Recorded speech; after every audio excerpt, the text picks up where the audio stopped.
Hey everyone, and welcome to this new episode of Chill Chat Vibes. And today I'm with my guest, Jackie. Hi, everyone. So do you want to present yourself a little bit? So, as Lucas said, my name is Jackie, and I am a Black trans woman living in Montreal, born and raised. And I am currently a student at UQAM, and I did a certificate in feminism. And one of my passions to talk about social justices, especially when it's come to trans issue, women's issue, and Black issue.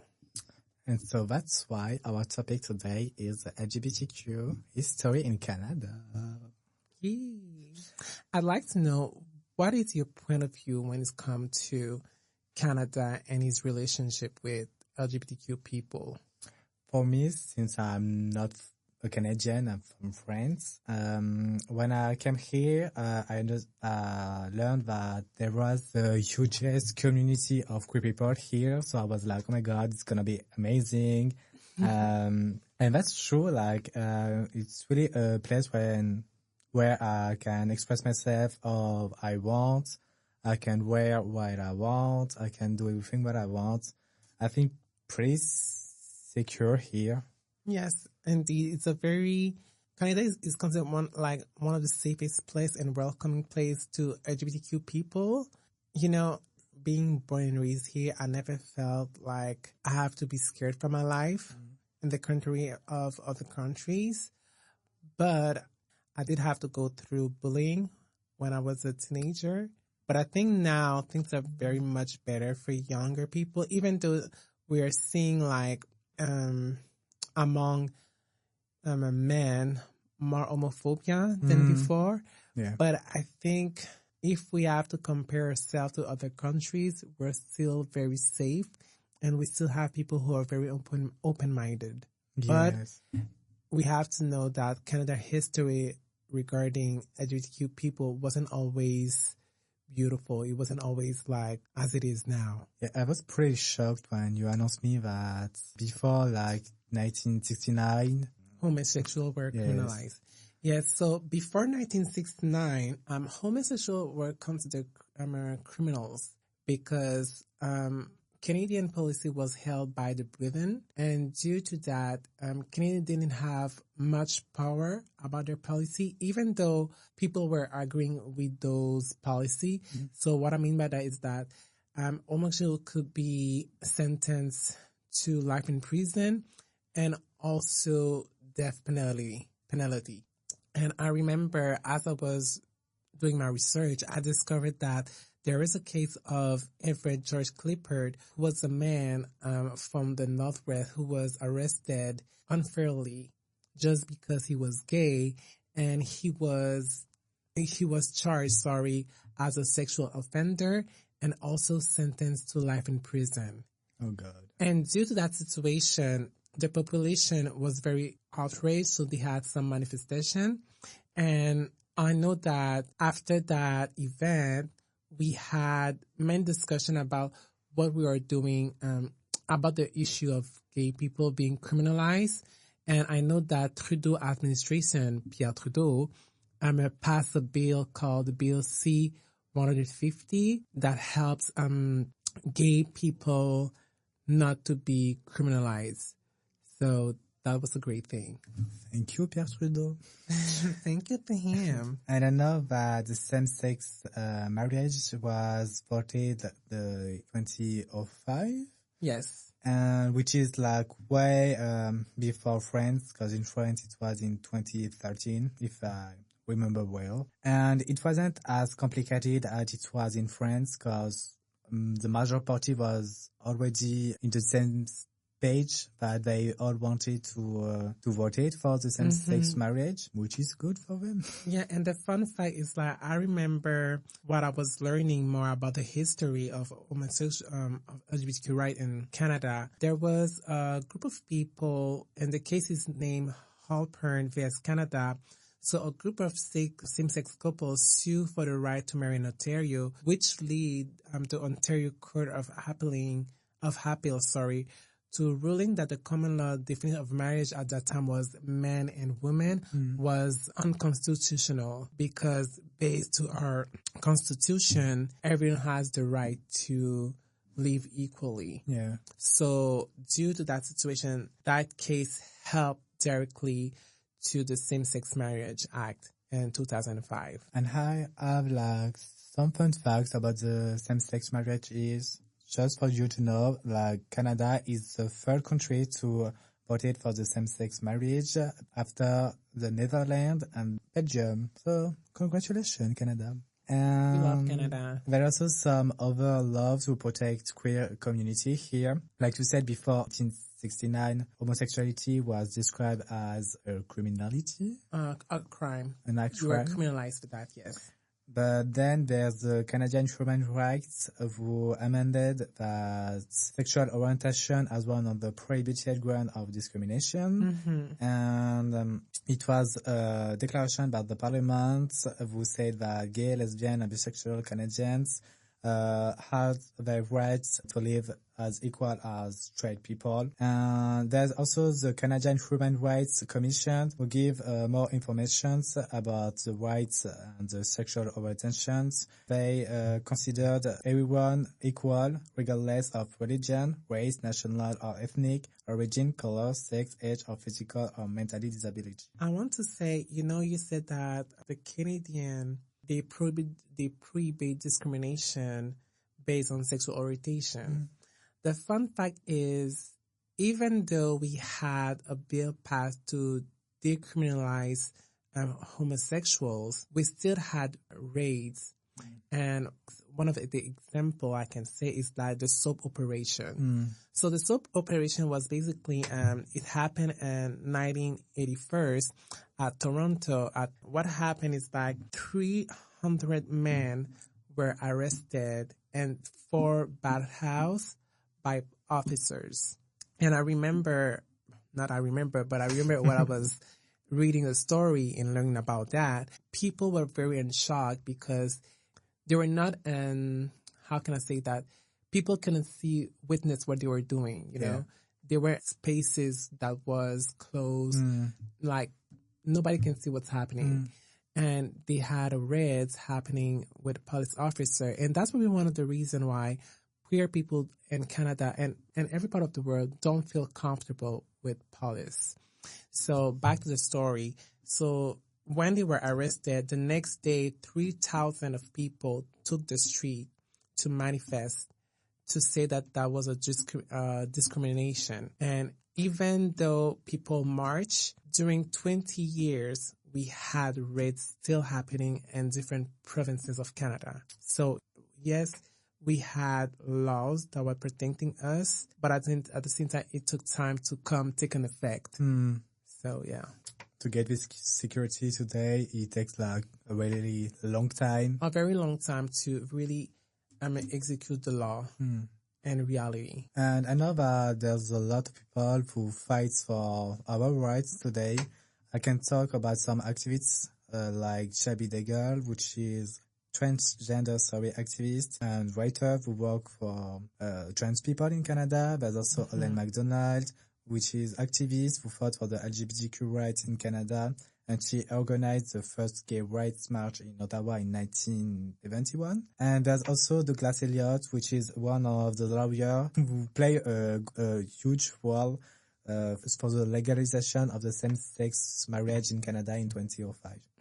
And we also had different kind of organization, like as example, the Lesbian on the Loose was founded in the 80s in Quebec, and they were one of the first lesbian activist group advocating for women's rights and also for lesbian visibility. And we also had the Two Spirit organization on Manitoba, and they were advocating for Indigenous people who were part of the community and also to reclaim their identities as queer people with the name Two Spirits. Yes. And there's also some media and social media who helps to get this huge step to progress in our rights. like with some representation. Now that there's some TV reality show here in Canada who include a lot of queer people. For example, Canada's Drag Race. I think we are in the 5th season now. But also Canada vs. the World, which is another contest about drag. There's some contestant on Big Brother. There's also some contestant on The Traitors. So there's like this huge advancement and visibility towards queer people on TV and social media. Yes, and I think the great things when it comes to social media, especially when for the trans community, it was the space where we were able to really mobilize and also have voice and really be visible. Because I remember prior to 2012, I didn't know much about trans people. I knew about gay people, drag queen, lesbian, but when it comes to trans identities, we didn't have much more of representation in media. But when social media it really changed everything. I think because we were able to connect with different kind of experience of people from part of the world, but also due to fashion, music, art. So that really helped us to showcase who we are. As I say that, I remember Gabrielle Marion. She is a trans influencer from Quebec. She was probably the first trans influencer on Quebec that was very vulnerable to share her journey as she was transitioning as a woman. And I remember knowing her because we used to go to school together. It was so impactful for me to see her being so vulnerable and share her journey with us. And it was also a way to understand how the systems works and also to know that it is possible. And I know that there's other trans women in Canada who were very vulnerable with their journey. Yeah. So that's a great thing. Yeah, social media at large. I don't know if it's everywhere on the world, but in France, on X, every weekend we have an hashtag who permits to show some people from the community. Like for example, last weekend it was about transgender people.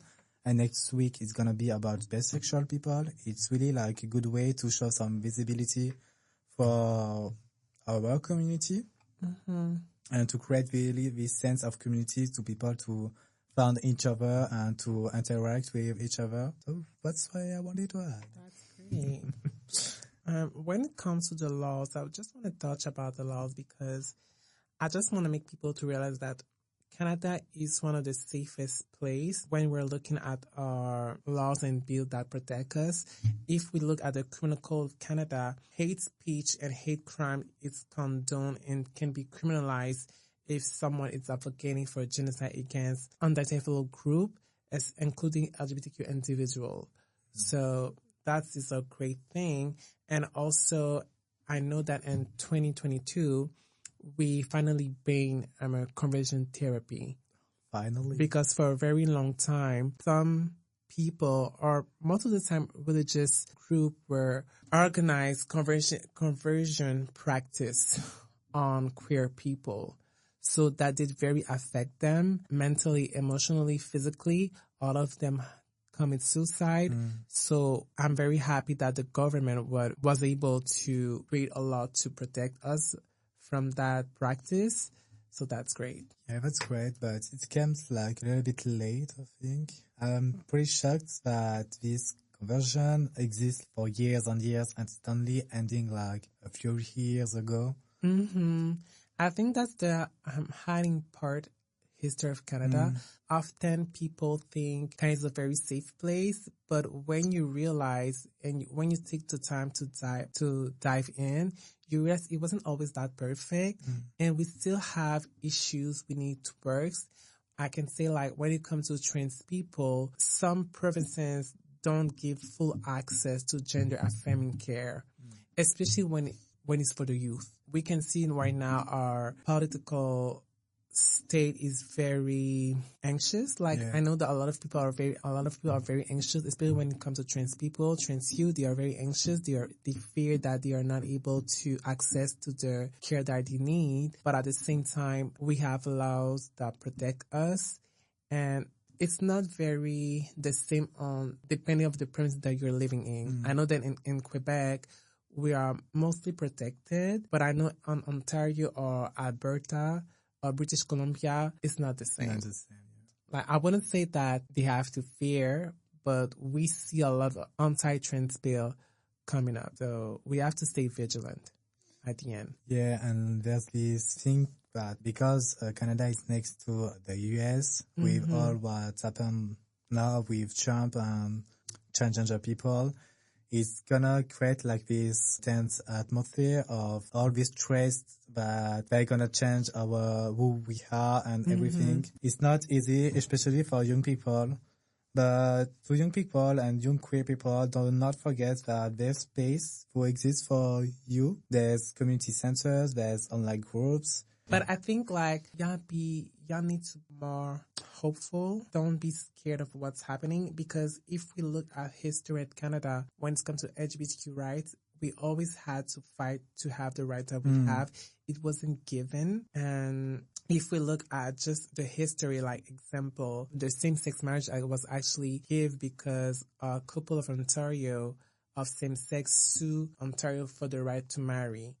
And because of that situation, the Ontario Court of Appeal ruling that the common law definition of marriage at the time between men and women was unconstitutional. So due to that, we were able to have in 2005 the Same-Sex Marriage Act. Also, at the same time, a bit after, we had another case who was brought by a trans woman.